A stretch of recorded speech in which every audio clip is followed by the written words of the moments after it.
Are you ready? My coach, Barbara H. Smith.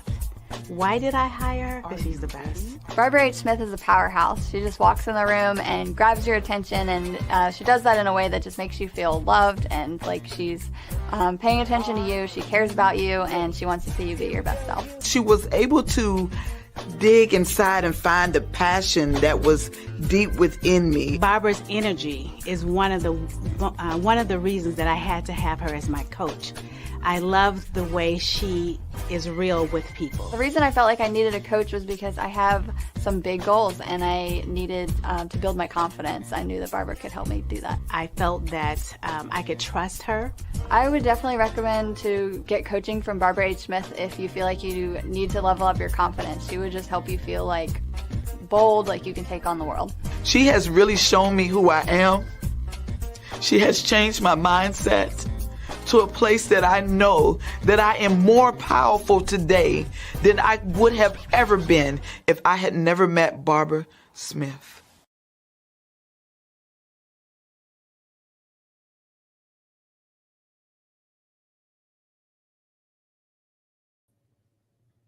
Here we go. Money, money, money, money. Yes, wearing my money green today. I feel super excited. I'm so glad you're here. Welcome to the Empowering You show, where we showcase business owners, entrepreneurs, thought leaders, and people who are doing phenomenal things in the community. So today's no different. But before I introduce you to our fabulous guest, let me introduce you to my sidekick, right hand, left arm, right foot, sassy, sexy, spicy Shani Smith. Well, hello. Again, another fantastic intro. Love it. I almost started to do the Cupid shuffle. I thought I was on right foot, left. No, that's not it. That's like the Macarena, okay? So glad you're here, Shani. It's always a pleasure to have you on the same platform. And I am so excited. I can't even begin again to thank you enough for all you do. Your encouragement, you are totally BHS and Associates focused and mindful of all the things that we do. And there's never any bickering or animosity. I love having you as one of our team members. Oh, thank you. It's my pleasure, really. There's so much that I'm learning. And, I know I've surprised you several times about how much I actually didn't know. So how much I've learned is really just invaluable. And it's an honor to be a part of the organization. I really can't even believe that I feel like just yesterday I said, okay, we're going to start the second quarter strong. And Here we are halfway through April. What happened? Where did the time go? Yeah. But I'm excited. I'm excited for what's to come. I can't wait for all the things that are happening for 2023. We'll talk a little bit more about that later. Mm-hmm. But I just have a different zeal. So I thank you. I tell you, it's an amazing journey. And I also want to give tribute. Tomorrow is the heavenly birthday of my father, who would have been 89, 90. He would have been 90. Wow. Tomorrow. And my granddaughter, who is Neve Compage, is going to be having a birthday tomorrow. They shared a birthday together. So I'm super excited for the birthdays. Super, duper, uber excited for our guest. Lord have mercy. We got so much stuff going on. We're going to talk about that later, but we want to get our guest up now. For more than a decade, she has conducted soft skills training for corporations, public agencies, and management training for nonprofits. She's truly committed to empowering, engaging, and enabling employees to experience their full potential. A woman after my own heart in that regard. She does webinars, retreats, workshops, coaching, and facilitation. And she was also an adjunct professor in marketing, of all things, with the University of Phoenix. Someone I've come to know and someone I've come to love, the beautiful Lisa Bishop. Hello. Well, Good hello, morning. lovely. Good morning. Good morning. How are you? Absolutely great and grateful. You're calling in. You're calling in all the way from the West Coast, are you not? I am indeed. The sun is shining. It's going to be a beautiful day. Thank you for It having me here. is. You are welcome. Thank you for consenting to come after all of the struggles. You can't keep a good woman down. That's what At I'm talking all. Never that. Never that. Won't he do it? Find a way. about. Won't he will. I'm Yes. so glad you're here, Lisa. We're going to jump right into the conversation. All of this is totally unscripted, and we just ask questions. Right. We want to know, inquiring minds want to know, how did you start your business? Like, why did you even start to train and engage corporations? I was obviously in corporations myself. There were opportunities and lack of opportunities. There were times where I was peeking through the window and wondering, what are they doing in there? There were times where I would actually participate in the training. And many times I would come back and be the resident the trainer of the team without the kudos, ramifications, and so forth and so on. And I discovered this is something that I really enjoy and people would resonate.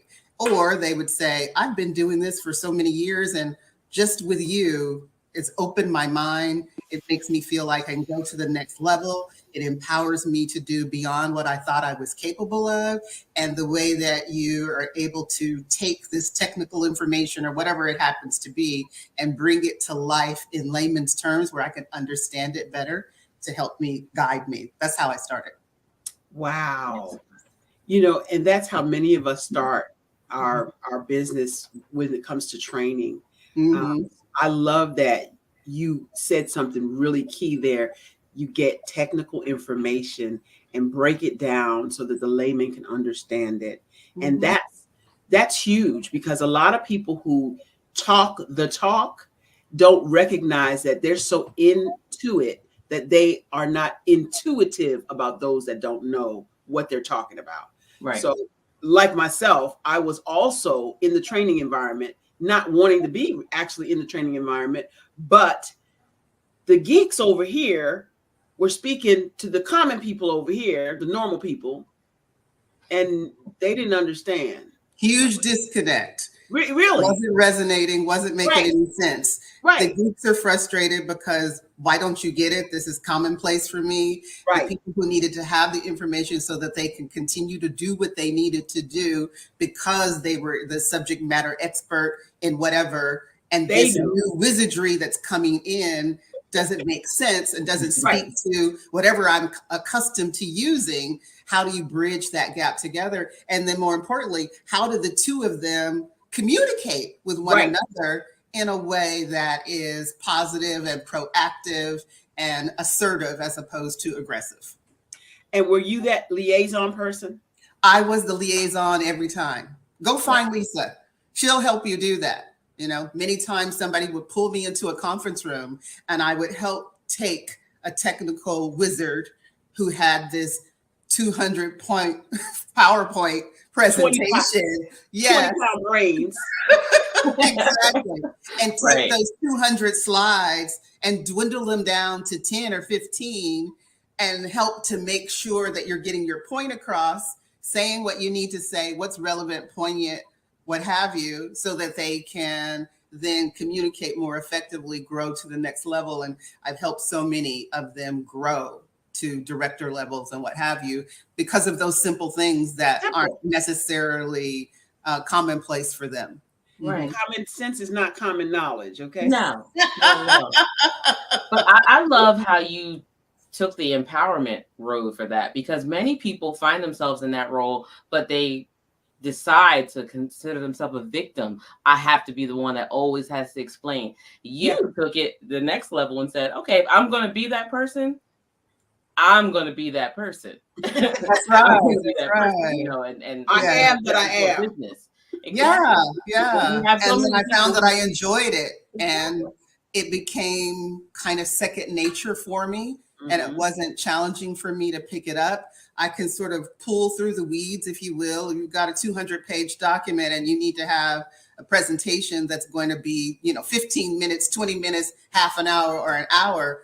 I'm your person who can help you, get that down to a science where you can convey that message, where it is communicating effectively, then allows you to ask more questions, which then allows you to build upon what you're doing, whether it's a phased approach, a one and done, a teaser, what have you. So it does make a tremendous difference. And you have to consider your audience, who you're speaking with. Yeah. Come on now. Completely. I know my experience right now in the workplace is that I'm dealing with people who are right out of college, between 22 and 25. And I find that they don't want to ask questions because they don't want to let anyone know that they don't know, but they are not digging to find it out either. So there's just like this huge disconnect. I swear it's because of years of participation trophies, because I don't understand. It's constantly like, well, I didn't want to bother you. I'm like, well, if you want it, you have to go get it. So either you figure it out, the answer, or you got to go get the answer. You can't just sit here lost. And I think that's where we are with it. I'm from a age where I'm like, I'll ask anybody. I don't care who it is. Excuse me, I need help. You over there? Can you come look at this? I don't have a problem asking for help if I can't. Well, you know who they ask? They ask Google University. Right. Some do. I don't know. Yeah, and that's the thing. Shani's right. Some of them do, and some of them just sit there like a bump on a log, like scratching their heads, wondering what is going to happen next. And that's not how you get information. No. But we're of the mindset. No, I know my mother told me a long time ago. No question is a dumb question if you don't know the answer. That's right. That's right. If you don't know the answer, you need to be asking somebody some questions. And some people don't. It's not even categorized by that they're coming out of high school. A lot of people just don't want you to know that they don't know. Yeah.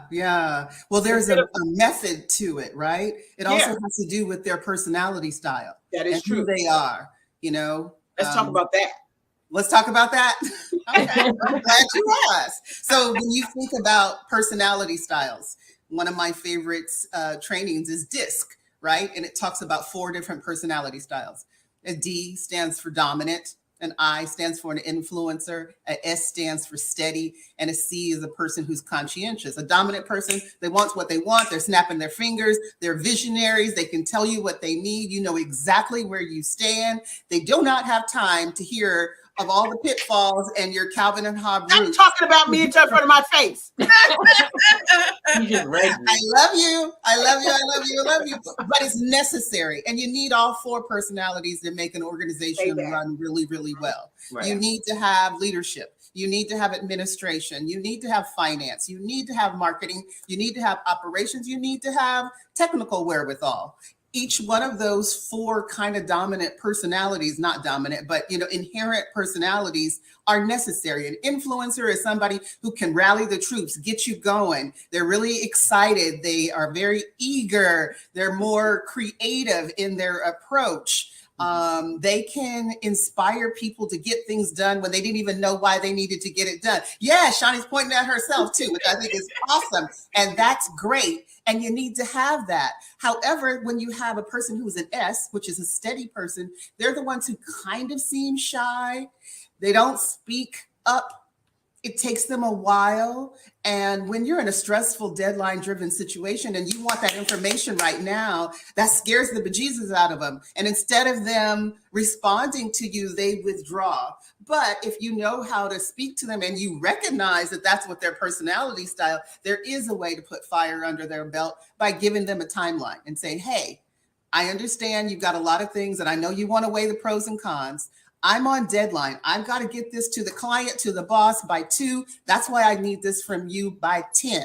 All of a sudden they're scrambling and you get what you want. No hard done. Why you want it and why do you want it? The backstory. This works both professionally and personally. When we know why something happened, it helps us to move forward and form an opinion, because otherwise we begin telling stories and that story makes us feel some type of way. And when we feel some type of way, we act some type of way, whether that's for the good or for the bad, right? And as a result, you're either going to get something or you're not going to get something, because I have nothing to have as a frame of reference behind me. moving forward, right? That's why storytelling is so important. That's why the story is, that's why I teach storytelling in business, because the story is so important to get your employees, your cohorts, your peers to move in the same direction you're moving in. And they need to have that why. What does this, and remember why. That's the other part. They don't just need to know why. They need to remember why on a constant basis. That is so good, Lisa. And that's about communicating effectively. You've got to communicate. It's kind of like, you know, writing a story, writing a book, writing a thesis, any kind of paper that you have to do or what have you. You're going to tell the story. You're going to tell them what you're going to tell them. You're going to tell a story. You're going to tell them a few things, and then you're going to tell them again.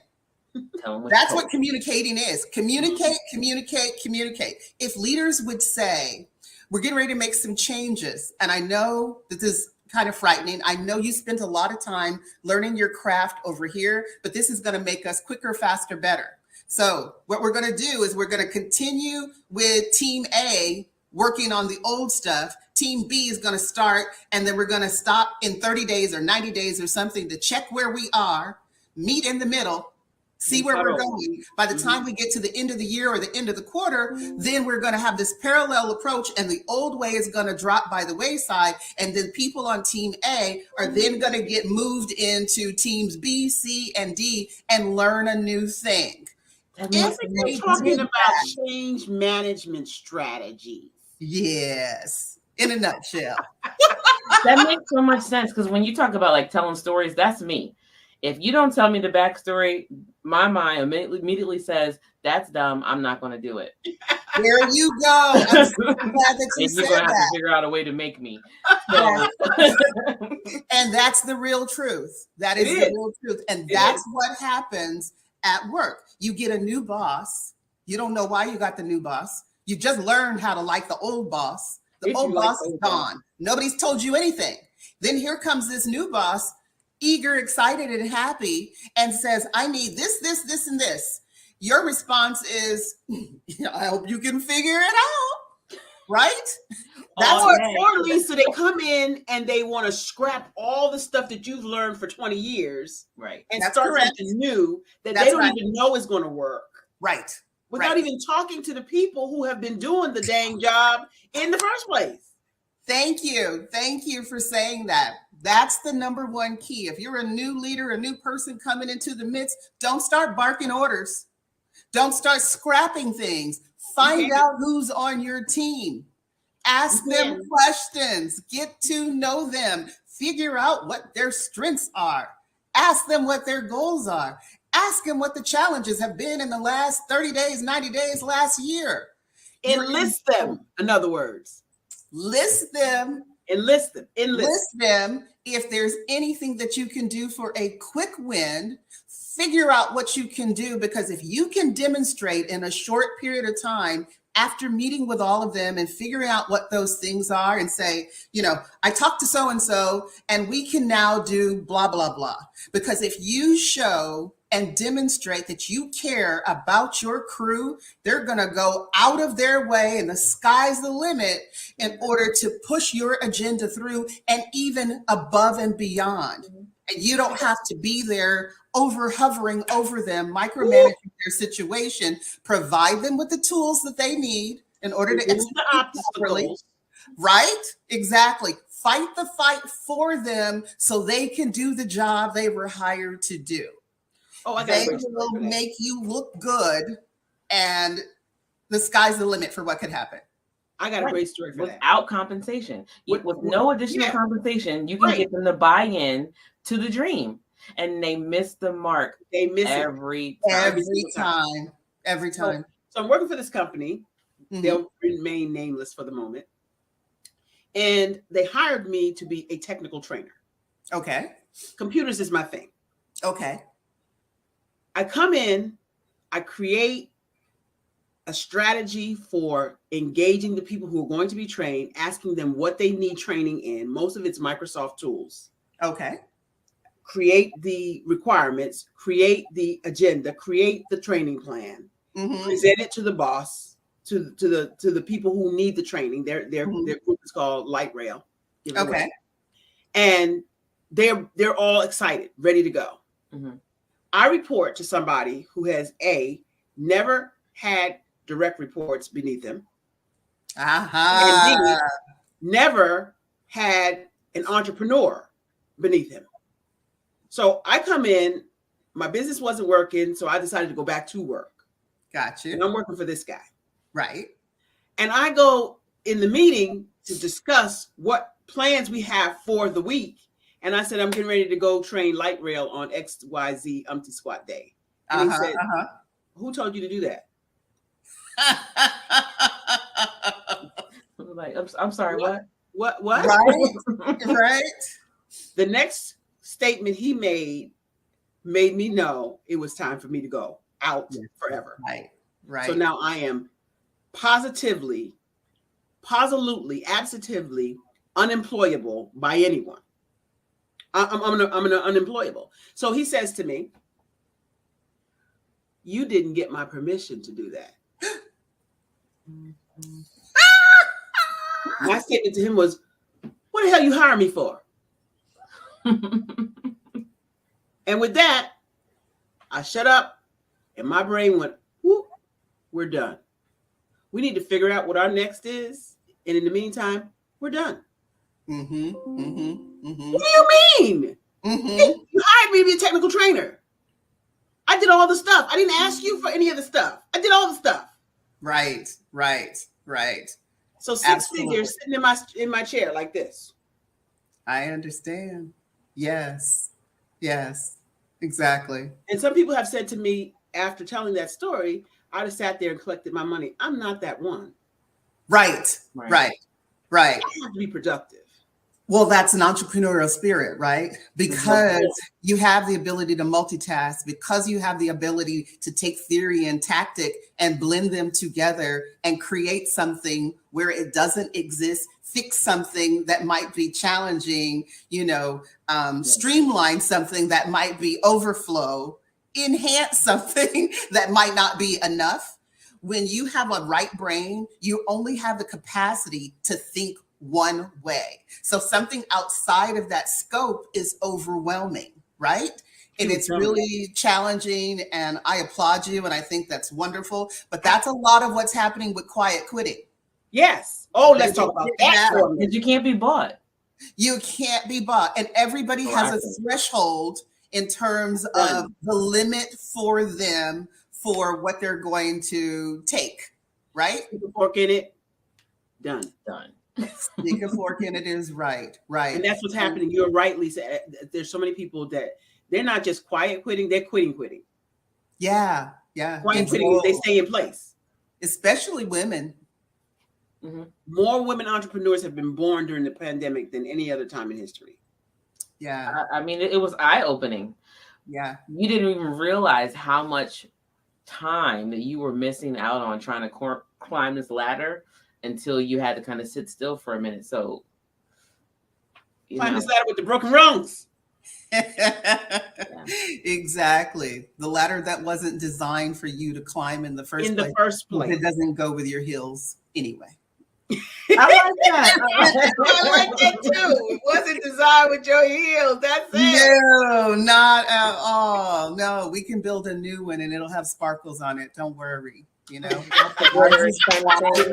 it's more inclusive and we like to have a variety of things. There's no woman who only has one pair of shoes. We have a way of thinking that's beyond scope because we've had to do that, whether we're mothers, aunties, sisters, what have you. We have to be creative and do what we can to stretch things, to make things seem. And most times people aren't even aware because we make it look real easy. Make it look real easy. And it's not.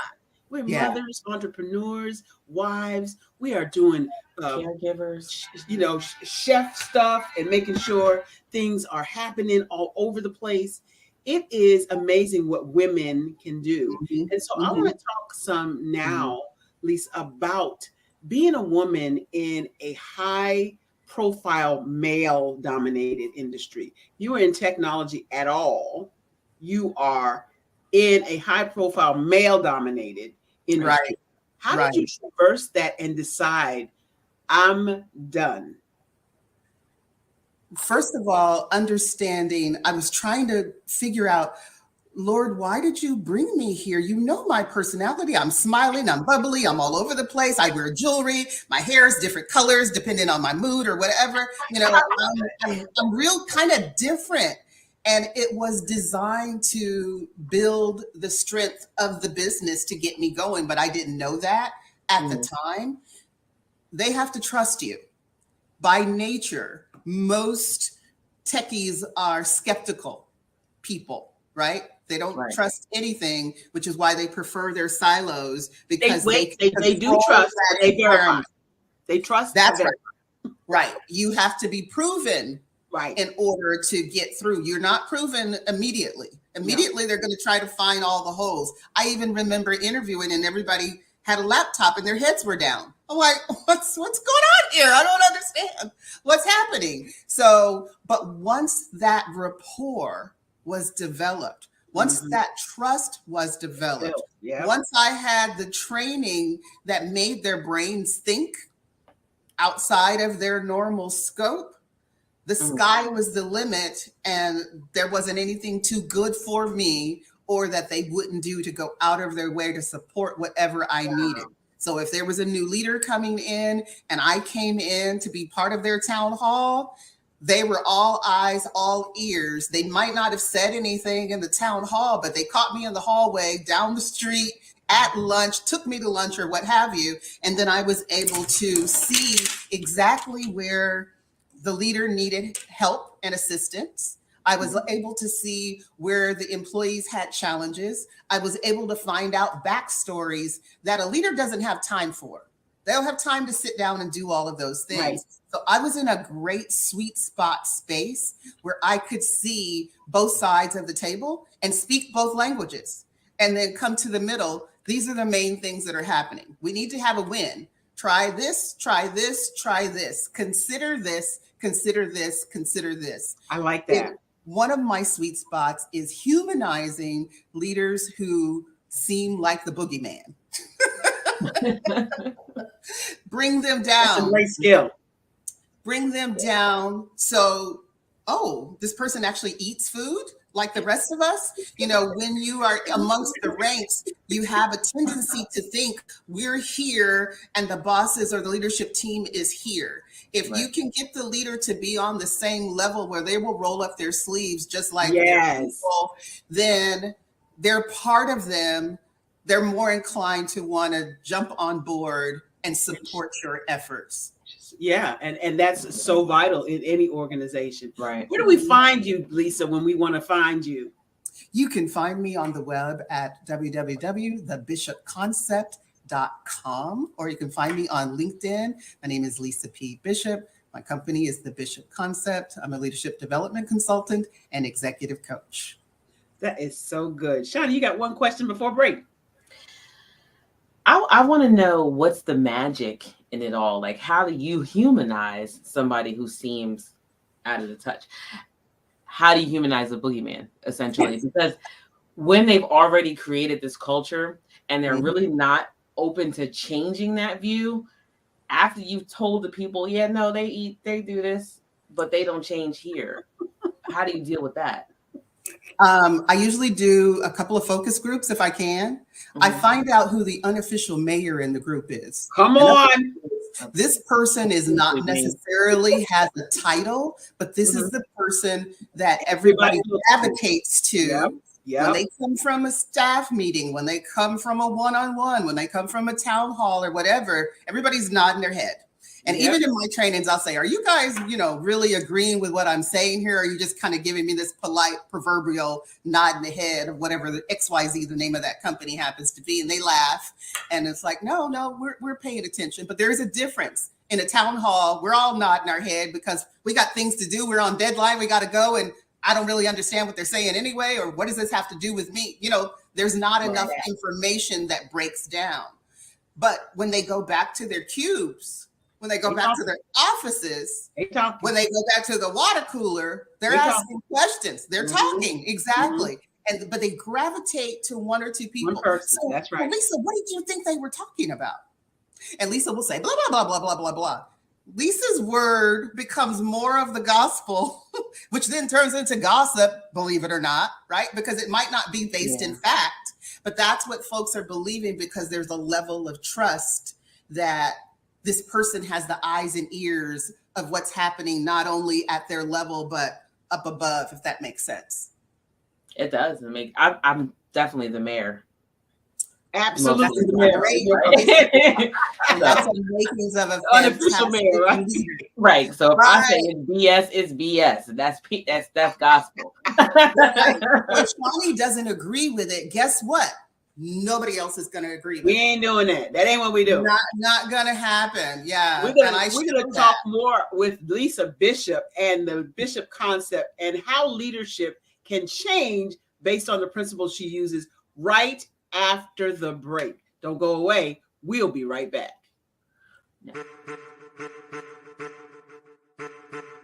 I am a child of the Most High God. He has gifted me in ways that I could not even imagine and didn't know.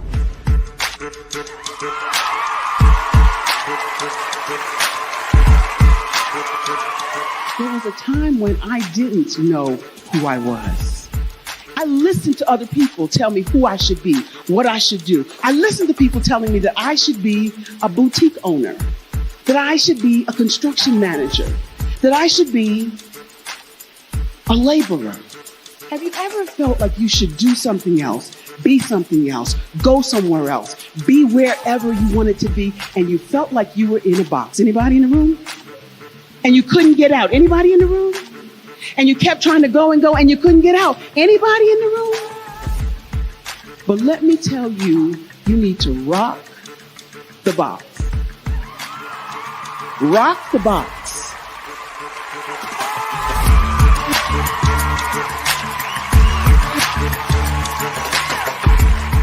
I am engaging, inspiring, and empowering.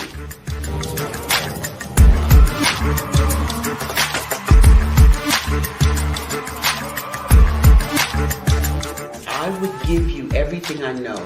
Just by touching you, if I could, by osmosis, give you every single thing I've learned, I've gone through, I know I would. We know that's not possible, but as it is possible, I love to share information with people. Some of you out there, people have told you that you can't be, you can't have, you can't do. But I will tell you, like Kingston said, you can, you must, and you will. If it's to be, it's going to be me. You got to say it. If it's to be, it's going to be. If it's to be, it's going to be. If it's to be, it's going to be.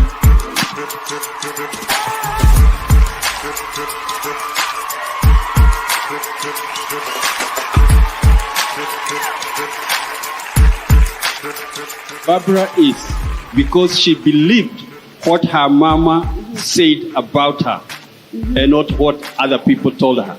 Every day you wake up, when you're in a situation, it's your choice whether it's an advantage or the disadvantage. She gained her confidence and her life, and now she is a testimony.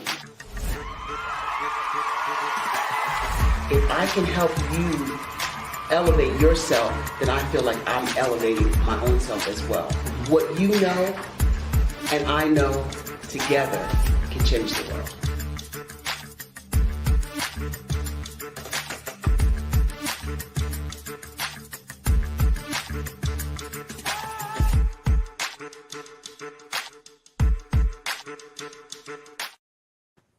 Is it possible to watch that and not dance? Rock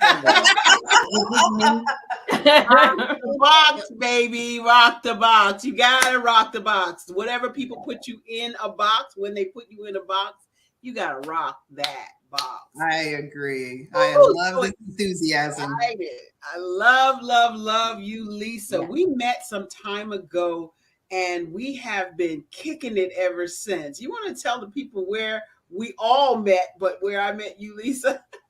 I met you on the Black Business Olympics Expo, and I had the wonderful pleasure of being interviewed by you, and I was in awe, still in awe. I think that you're incredible. Your team is incredible.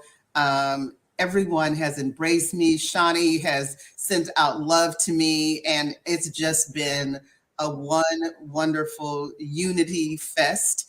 And here's the thing. People who are in training, people who are in motivation and empowerment are all about collaboration. And I'm about that. And, this whole team spirit is totally embodied in this way. And our word is our bond, and that's what we do. And I'm just grateful to have the opportunity to be able to be on this platform with you powerful women. And I think it's great that we are here today. And let's keep this circle moving, because I love it. I love it. I love it. Adding to it. You said I love something that. really huge. Collaboration. 2020 is the year of collaboration. Why do I say that? We have been on lockdown for 2.5 years. Yes. Now we're able to spread our wings and come out. We can no longer be a one and done organization. We have to collaborate. Where I have a weakness, I'm looking for Lisa to fill in that space. Where I have a weakness, I'm looking for Shani to fill in that space. Because if I have all the people around me like me, then everybody's fired. Those are facts. I mean, you're a D. You got to look for I's, S's, and C's, period. Speak on it, Miss Shani. Speak on it. It's so incredibly true. Because a C, which I didn't get to before, is a conscientious person. That's a person who dots the I's and crosses the T's, super skeptical, very methodical in their approach. Everything for them has to be logical and make sense. They're also the people who tell you to talk to the hand. Because if you don't know what they know, and if they're in a stressful situation, you're dismissed before you even have an opportunity to ask the question, because as far as they're concerned, you're wasting their time. But if you can approach them in a way that says, hey, Shani, I looked up such and such and such, or I spoke with X, Y, and Z trying to get this information, and it's my understanding that you're the expert on it, and I don't really know where to go. Can you help me? They will respond to that. You cannot come up to them and say, where is such and such, or how do I do whatever? They need backstory research before you come to them to ask for anything. Well, you know what's interesting is after studying the DISC assessment for a year, I learned so much, not even just business. Yes. About my husband, for example. That's right. Like, I'm high D, like off the chart D, like 99.997 D. Oh, that's rare. And he is S all day long. Those are the best relationships. He takes his time with, I'm like, funny, cute story, quick story. Yeah. We order from this place where we get fried fish. Uh-huh. My husband orders the same thing every single time. It's a fish sandwich, and he takes my fries off of the meal that I'm going to have. And I like shrimp and scallops, so he takes the fries. This is what he does all the time. I might switch mine up and order fish and shrimp, or fish and scallops, or scallops and shrimp. I'll switch it up, but not him.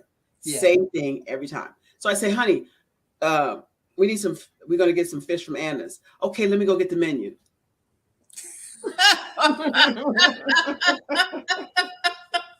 So why you need the menu? Oh, my mama might want something. Mama wants a fish sandwich. She already told me. Okay, well, I'm gonna just get the menu. All right, gets the menu. He said, what are you gonna order? I said, I'm gonna order shrimp and scallops. He looks at the menu, wait for it, and says, I don't know what I'm gonna have. I go, what are you gonna have? I think I'm a fish sandwich. I said, honey, you always get the fish sandwich. Why did you have to take so long? Because I'm like, make the decision. Stop playing. Make the decision. And he's got to think about it, even though he knows what he's going to get. I don't understand. I had to notice that in the disc and have patience, because I'm a decision maker, risk taker. When I say it comes in here and it literally, let's go. Yes. And he's like, wait a minute. Gotta look at the menu. Gotta see what we'll get. Right. Duh. Right. Yeah. You know what you're gonna get. That's That's a great story, and it's so incredibly true because by him being an S, and believe it or not, D's and S's make for great relationships personally and professionally because in a team setting, when it comes down to a tiebreaker, the S is always going to go to the D. They have a great appreciation because you see the big picture and you're able to make decisions. They Make are a decision. still contemplating the pros and the cons and the best way, and they want to do the research. They don't want to ruffle any feathers, and they want to include everybody in the process. Girl. So they're really thinking Girl. about it. Yeah. But at the same time, he calms your spirit when you need to. So you are allowed to flutter to a point until he says, Barbara. And then you kind of pause. And then you smile. Sometimes. And then, oh, okay, I can take a rest. It doesn't take long, but it's a real thing. Yeah. Totally understand. And it's the same way at work. Yeah. It's a real thing. Yeah. They have a great appreciation for people who can make decisions, make them quickly, and they know where they stand. They don't have to guess because without having a D in their midst, they're going to think about what the I says. They're going to think about what the C says. And then without giving them a deadline, they're going to wait till it feels right before they do something. They are definitely feelers. Yes. With that in mind, what are your thoughts, Lisa, on people coming into companies and allowing them to put their teams together as opposed to just at random? Different companies may actually choose people for the role, but for me, per se, ours is literally just whatever your hire date is. This is the group you're going to get.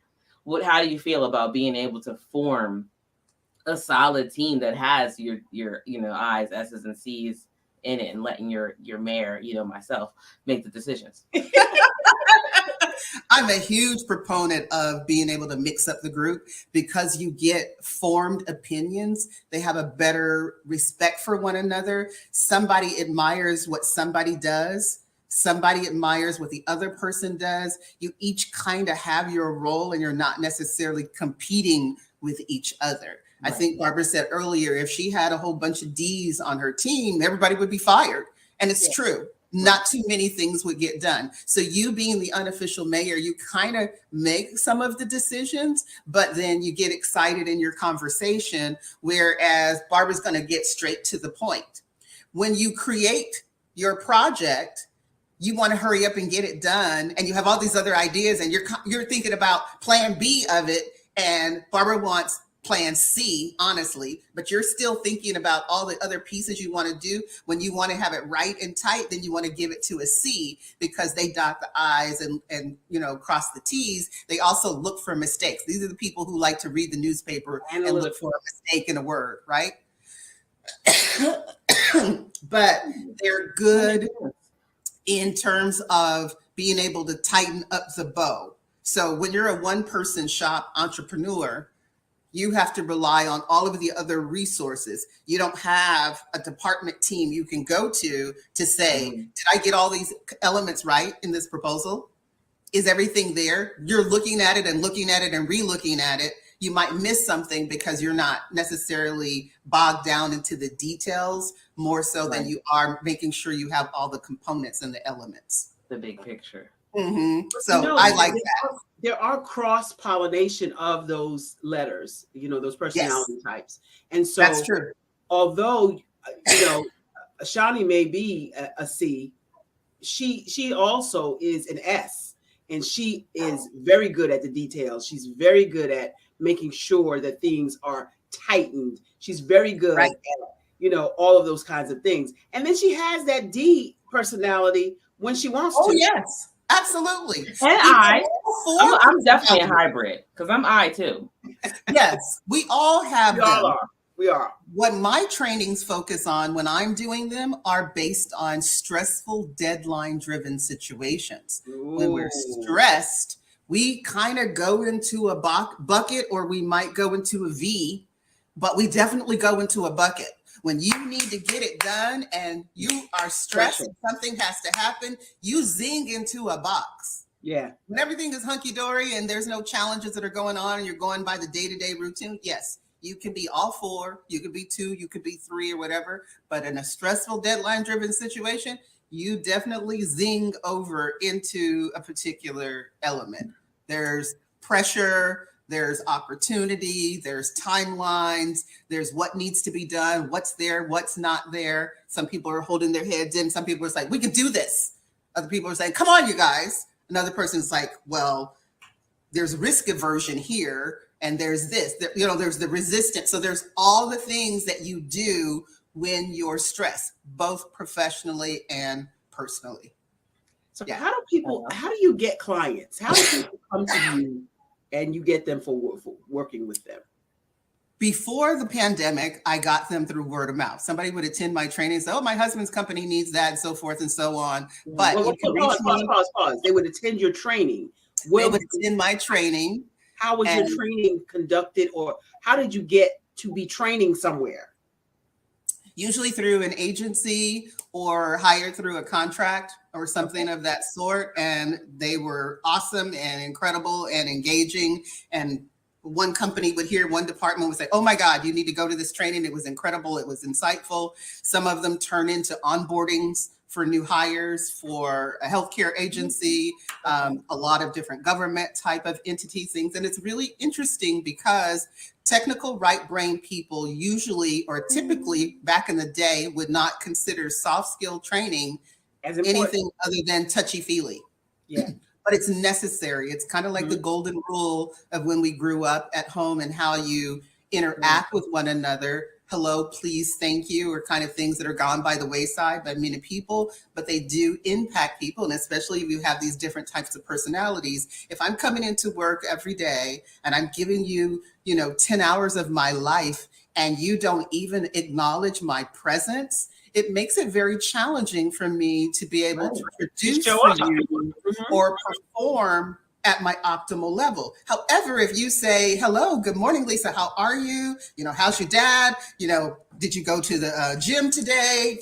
How was your Paris trip? Whatever. Where? I'm going to be more inclined to, entertain with you. But by the flip side of that, if you have a boss who's the opposite of that and is not a chitter chatter person, do your work first. If that's what they require, then have the conversation.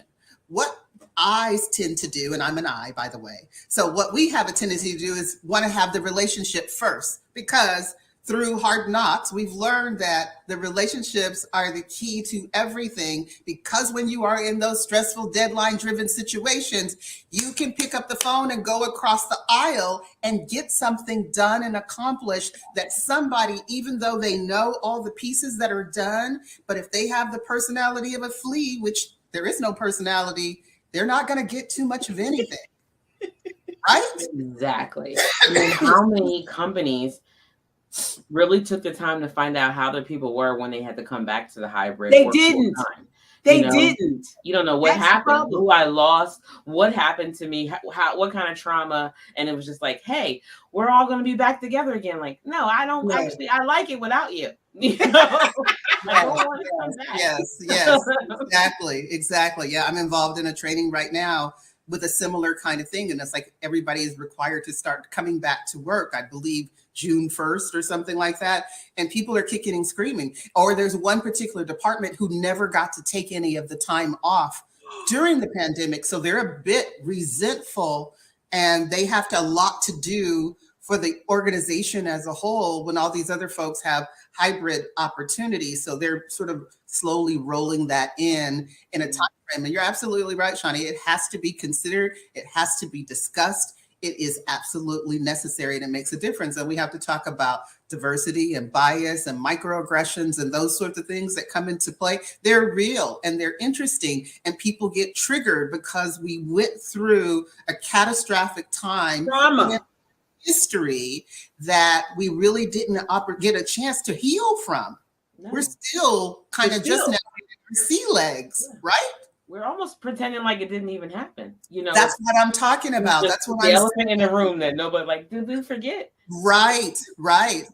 Yeah. And so Sally used to be highly engaged and have a lot of chitter chatter, and now not so much. She's doing what she needs to do because everything has changed. We've learned how to do a little bit more with less and figure it out. But now you want me to come back in, and I just moved across town so that I could have less rent, right? But now you're further away, and I didn't have to worry about that because I wasn't coming in. Right. So now my whole check is going to go to daycare. And then if I don't get to daycare on time, it costs me $10 every 5 minutes that I'm late from there. And you want me to get this deadline done and stay another half an hour. And if I don't stay another half an hour, I'm not a team player. Right. A lot of different dynamics that are happening and have to be considered. So what I say to that is have lots of team building, be flexible as a leader in terms of what you do, have a rotating schedule for people to have an opportunity to be able to do that. And people will slowly be able to embrace that more because there's give on both sides of the aisle, right? And the consideration that has to be there. And if somebody is further away because of the situation of where they needed to be, commuter bucks, whatever those things are that are going to lighten the load for that person to be able to produce. On the flip side of that, people are saying, I was producing just as much, if not more, while I was at home. I don't see the need to come in there. And then if somebody coughs, like I'm coughing right now, if I was in an office setting in a cube, people would be spraying everything. You got that right. Right? You got that right? Right. You know, I would be spraying too. It's traumatizing. Just that, what you said about coughing, it's traumatized all of us everywhere. So at the grocery store, everywhere. So yeah, it's like sheer utter disgust. It's not even before it'd be like, are you okay? Are you choking? Yeah, right. Let me pat you on the back a little bit or something. No. That's a trauma. People don't even recognize that they've been traumatized. It is a trauma response when you hear somebody cough or sneeze and you think they have COVID. Yes. That is, yes. Reminds me of the commercial with the guy who coughed. He went into his own apartment, put his hand over his mouth in the bathroom so nobody would hear him on the outside, and they kicked his door in and beat his behind because he coughed in his own house. This is trauma. We are traumatized by people coughing, and it's ridiculous, but it's true. It's very, very true. And when you go to the workplace, it's even more amplified because you're around people for 8 flipping hours. Mm-hmm. And you could at any time, for example, swallow wrong. That's right. Cause you to cough. Right. A whole coughing fit if you swallow wrong, like you sound like you're dying. So how do we get people to have emotional intelligence about this coming back to the office? I mean, there's got to be training. There's got to be focus groups. There's got to be conversations. The leadership has got to recognize that this is not normal, and there is no normal anymore. This is there is no normal anymore. Go away with the break at 10 o'clock, 12 o'clock, 2 o'clock. You leave at 4 o'clock or 5 o'clock.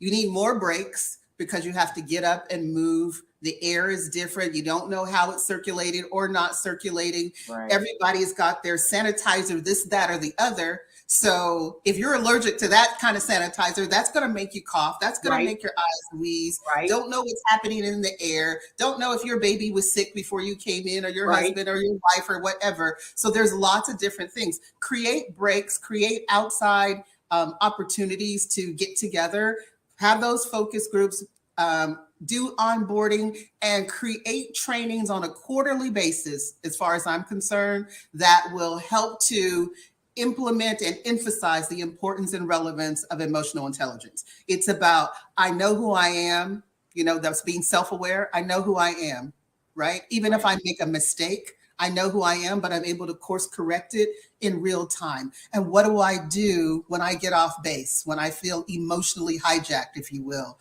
Somebody comes barreling into your cube, you're on task, you've got your stuff, your to-do list is together, there shouldn't be any challenges. And then here comes this boss, and then their boss's boss barreling into your office demanding whatever. It That throws doesn't, you I off. mean, That's I'm gonna emotional pause you right. hijacking. I gotta pause you right there. Emotional hijacking. I love that because that doesn't just pertain to your office. That That's pertains right. to your life. Yes. Yeah. I'm minding Yes. my own business. I got 3 Yes. sons. One comes in with this issue. One comes in with this issue. I'm emotionally hijacked. Without a doubt. Without a doubt. And we all face it. It's what do I do when I get emotionally hijacked? And for That's what I me, need to I don't know. have it in front of me now, but I usually have my little essential oil, which is lavender, and I unscrew the top and I inhale it. I inhale it because I love the scent. So it energizes me and calms me down at the same time. So That's I what lavender typically does. have it next to me on my laptop. I have it with me when I'm training, and people will even come in and say, Lisa, what are you smelling? And I'll put it and I'll go, oh, that's so nice. It just keeps me balanced in a way. That's one of the things that I do to self-manage, whether I'm thrown off base, the computer system didn't work the way that was supposed to, the technology is not supposed to do what is happening. Can I still function? Can I still show up? Can I still smile? Can I still produce? Do you have results? Absolutely, you Can do. she still knock it out the park? Absolutely. We're in this together. And that's what it's all about. And that's what I'm talking about, humanizing. People don't mind if you have a faux pas. In fact, they seem to embrace it more. If you look at media right now, it seems like the underdog is the one who seems to be outshining the perfect Patties and the perfect Peters in the world. They really know seem it's a to lie. have something, they is a resonate, lie. we gravitate to them because they're human. There's something that's flawed in It's a way. lies. Be yourself, say oops, and keep Authentic. it moving. Fully Not you. oops and you fall apart and that's the end and you can no longer keep moving forward. Just keep going. And that takes practice. It doesn't happen overnight, but it's a real thing. Some people turn on their music, just like we hear in the commercial break, and all of that keeps you moving and going. Go outside and take a walk, Take a right? break. Put your headphones on. Anything that's going to change. But I believe there has to be more breaks. That's the beauty to me of what happened after the pandemic when we came on Zoom, that my 8-hour trainings, instead of it only having 3 breaks, I probably had 6 or 8. And everybody was appreciative. They had a chance to do a water break. They had a chance to check on the baby and put the bottle in the mouth. They had a chance to kiss the hubby going out the door. They had a chance to do their 15-minute workout or whatever. And everybody came back rejuvenated. Nothing says you have to be planted in a seat in order to perform. That is so Exactly. good. They need to have wine in the break room. Oh wait, never mind. Wrong thing. That's a whole nother class, Shani. That's a whole nother class. We talked about what Mark is saying, stepping outside and getting some fresh air away from the computer and not being paralyzed by fear. Let me tell you, we are at the top of the hour. I cannot believe the hour is gone already. We have had a marvelous conversation with the beautiful Lisa Bishop of the Bishop Concept. How do we get in touch with you, Lisa? Once again, Thank you so much. www.thebishopconcept.com, or you can reach out to me on LinkedIn, Lisa P. Bishop, leadership development consultant and executive coach. And that is our show for today. I want to just give a couple of quick announcements before we leave. We have an empowerment conference coming up. Empowerment conference for ladies, executive women everywhere. Save the date, October 13, 14, and 15. We are going to be in the beautiful city of Ocean City, Maryland, celebrating each other, not just celebrating each other, but learning. We have some tools, techniques, and tips to help executive women level up and get to the next level.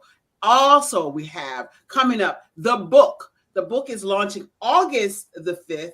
The Empowering You series continues with Let Go of the Past and Step into Your Greatness. So be on the lookout for that. It'll be in Amazon very, very soon. Shani, what else we got?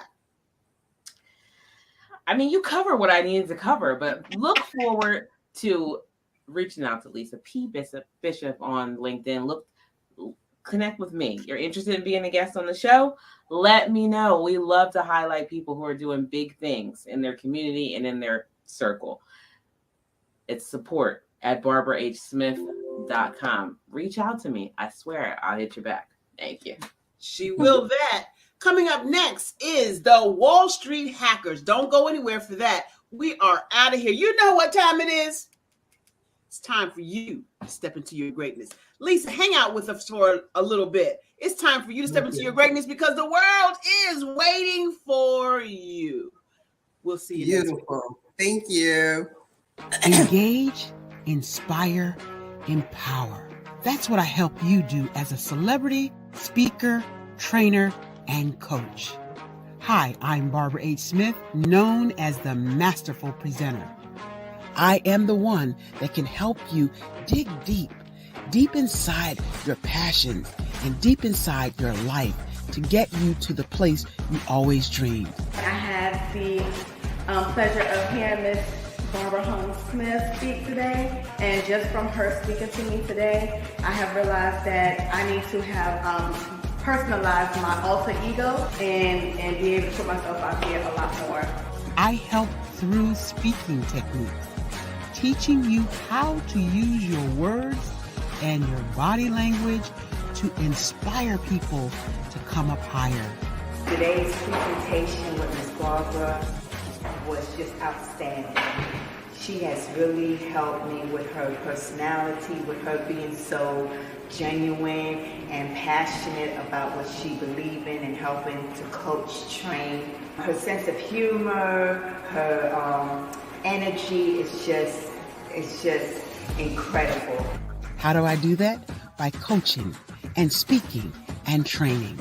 I help you with whatever it is that you want to do next. What is your next? Are you ready to take your life, your career to the next level? I can get you there.